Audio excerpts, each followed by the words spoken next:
오늘은 역대하서 23장 16절로 24장 16절 말씀을 가지고 정상화를 위한 긴 수고라고 하는 제목으로 묵상 나눔하도록 하겠습니다. 먼저 16절로 17절 말씀인데 16절을 봅니다. 여호야다가 언약을 세워 여호와의 백성이 되리라 한지라고 했습니다. 아달랴를 죽이고 요아스를 왕으로 세운 여호야다는 두 가지를 행했습니다. 첫째로 언약 갱신인데요. 이스라엘 백성들이 하나님의 백성이 되는 언약을 하나님과 왕과 백성 사이에 맺게 하고 또한 왕과 백성 사이에도 언약을 맺게 했습니다. 두 번째 17절에 우상타파입니다. 온 백성이 바알 신전으로 몰려가서 신전을 허물고 우상들을 부수었으며 바알의 제사장 맏단을 처형하여 나라에서 우상 숭배의 뿌리를 뽑았습니다.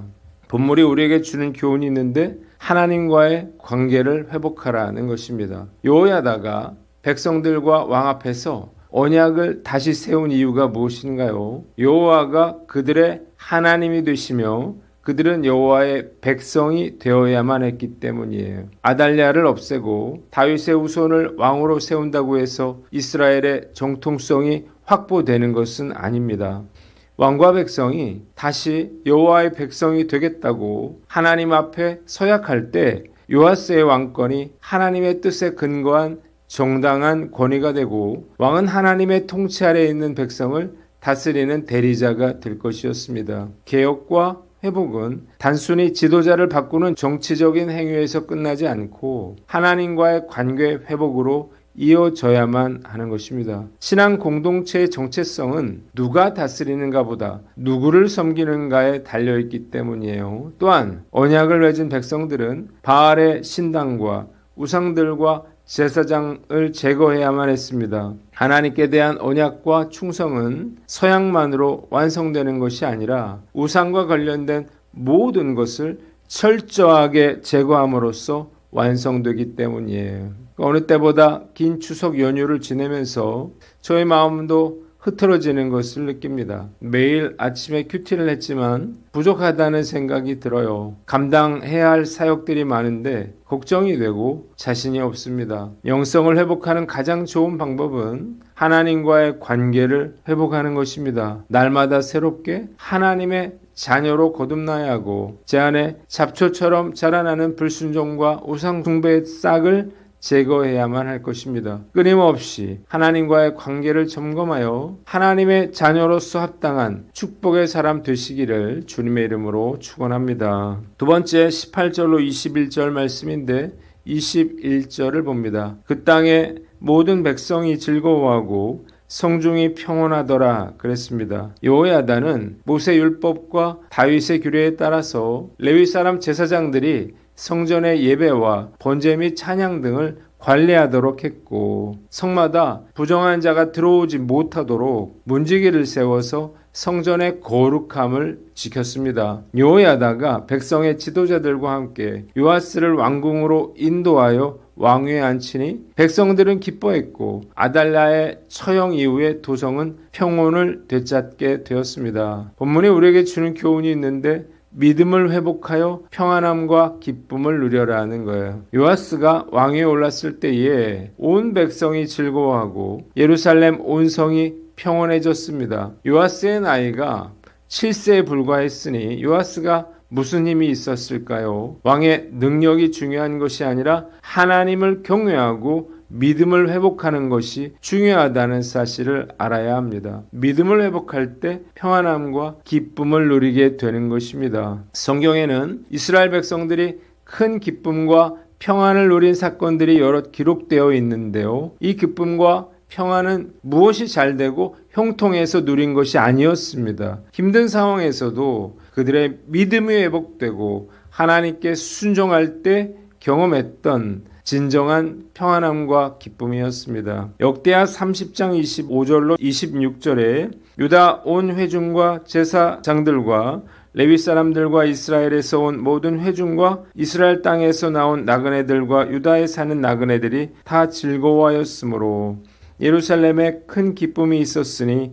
이스라엘 왕 다윗의 아들 솔로몬 때로부터 이러한 기쁨이 예루살렘에 없었더라고 했습니다. 비록 나라는 궁핍했지만요, 말씀에 부흥이 임하자 백성들은 진정한 기쁨과 평안을 누리게 되었습니다. 느헤미야서 8장 17절에 사로잡혔다가 돌아온 회중이 다 초막을 치고 그 안에서 거하니 눈의 아들 여호수아 때로부터 그날까지 이스라엘 자손이 이같이 행한 일이 없었으므로 이에 크게 기뻐하며 라고 했어요. 백성들은 성벽 재건이라고 하는 외적인 안전을 확보했을 때보다 말씀을 깨닫고 그 말씀에 순종하여 초막절을 지켰을 때 비로소 큰 기쁨과 만족을 누릴 수가 있었습니다. 기쁨과 평안은 돈으로 얻는 것이 아니에요. 오히려 재물은 우리로 하여금 하나님으로부터 멀어지게 하고 죄를 저지르게 만들고 우리에게 걱정과 염려를 가져다 주는 경우가 많습니다. 진정한 평안과 기쁨은 믿음의 회복과 순종에서 비롯되는 것입니다. 진정한 평안과 기쁨은 전쟁의 승리나 문제 해결에서 오는 것이 아니라 하나님의 말씀에 대한 순종과 믿음의 회복을 통해서 얻어지는 영적인 결과인 것입니다. 왜 괴로운가요? 돈이나 질병 때문이 아니에요. 이런 문제들이 해결되면 또 다른 일 때문에 우리는 괴로울 것입니다. 때문에 이런 문제들이 해결되면 평안을 얻게 될 것이라 착각해서는 안 되겠죠. 진짜 문제는 우리가 믿음을 회복하는 것입니다. 우리가 믿음을 잃어버리고 불순종하기 때문에 만족이 없고 평안을 누리지 못하는 거예요. 믿음을 굳게 지켜 오늘도 주님께서 주시는 평안을 누리며 살아가는 저와 여러분들 되시기를 바랍니다. 1절로 3절 말씀인데 2절을 봅니다. 요아스는 여호와다가 그를 교훈하는 모든 날 동안에는 정직히 행하였으되 그랬어요. 북이스라엘 왕 예후 7년에 요아스가 유다의 왕이 되어서 42년을 다스립니다. 요아스는 제사장 여호야다가 살아있을 동안에는 주님 보시기에 정직하게 행하였습니다. 여호야다가 요아스를 잘 이끌었기 때문이에요. 그러나 다만 그는 산당들을 제거하지 않아서 백성들은 여전히 산당에서 제사를 드렸습니다. 본문이 우리에게 주는 교훈이 있는데 순종하는 동안에만 축복이 유지된다는 사실을 알라는 것입니다. 아하시아의 통치 기간은 1년이고 아달랴는 6년에 불과했지만 요아스는 무려 40여 년간 왕으로서 이스라엘을 다스렸습니다. 그가 40여 년간 왕으로서 롱런할 수 있었던 이유가 무엇인가요? 그가 하나님의 말씀에 순종하고 하나님의 뜻을 따라 행하였기 때문이에요. 하지만 요아스는 자신을 믿음으로 잘 이끌어준 제사장 여호야다가 죽자 여호야다의 아들인 스가랴 선지자를 죽이는 악행을 저지릅니다. 그러자 그는 아람왕 하사엘에게 굴복당하고 신하들에게 암살을 당하게 됩니다. 하나님의 축복은 우리가 하나님께 순종하는 동안에만 지속된다는 사실을 깨달으시기를 바랍니다. 불순종의 길로 들어서면 축복과 평화는 끝이 나고 고통과 두려움 속에서 살게 되는 거예요. 안타깝게도 요아스는 이 사실을 알지 못했습니다. 그래서 결국 변질됐고 축복도 중단되고 말았습니다. 지금까지 목회를 해오는 동안 저도 하나님의 은혜와 돌보심으로 잘 살아왔는데 그러나 만일 제가 죄를 짓고 불순종한다면 지금까지 누려왔던 평화와 안정은 사라지고 고통과 두려움 속에서 살게 될 것입니다. 순종과 믿음을 잃는 때가 바로 제가 고통을 당하고 죽을 때라고 하는 사실을 저는 알아야 할 것입니다. 오늘 하루 무엇을 순종할까를 고민하며 끝까지 변질되지 않고 믿음을 지켜나갈 수 있기를 다짐해 봅니다. 네 번째, 4절로 16절 말씀인데 5절을 봅니다. 너희는 하나님의 전을 수리할 돈을 거두되 그 일을 빨리 하라고 했습니다. 먼저 첫 번째 4절로 7절에는 요아스가 제사장들에게 성전 보수를 명했다는 것입니다. 요아스 왕은 주의 성전을 새롭게 단장할 계획을 세우고 제사장들과 레위 사람들에게 유다 성읍에서 해마다 돈을 거두어 성전을 보수하도록 지시했습니다. 그러나 레위 사람들이 지체하자 요아스 왕은 대제사장 여호야다를 불러서 추궁하며 이 세금은 모세 시대에 증거의 장막을 위해 부과했던 것임을 상기시킵니다. 성전 보수를 서둘러야 했던 이유는 과거 사악한 아달랴가 그의 아들들을 시켜 하나님의 성전을 부수고 성물을 꺼내 바알에게 바치는 만행을 저질렀기 때문이에요. 두 번째, 8절로 14절, 지지부진했던 성전 보수가 이루어졌다는 것입니다. 요아스 왕은 성전 보수 기금을 모으기 위해서 궤를 만들어 주의 성전 문 밖에 두도록 명령하고 모세가 정한 세금을 주께 바치도록 유다와 예루살렘에 선포했습니다. 지도자들과 백성들은 모두 기꺼이 돈을 가져와서 궤가 가득 찰 때까지 바쳤고, 돈이 차면 왕실 서기관과 대제사장 관리가 와서 정확히 계산했습니다. 왕과 여호야다는 이 돈을 공사 감독관에게 넘겨서 석수와 목수, 기술자를 고용하여 성전을 보수하게 했습니다. 맡은 사람들이 부지런히 일하여 공사는 잘 진행이 되었고, 주의 성전은 본래의 설계대로 견고하게 단장되었습니다. 공사가 끝난 후에 남은 돈은 왕과 여호야다에게 돌아왔고, 그들은 그 돈으로 예배와 번제에 쓸 각종 기구와 금은 그릇을 마련하여 주의 성전에 배치합니다. 본물이 우리에게 주는 교훈이 있는데 아픔을 비전으로 삼아라는 거예요. 요아스가 이렇게 성전 보수에 관심을 가졌던 이유는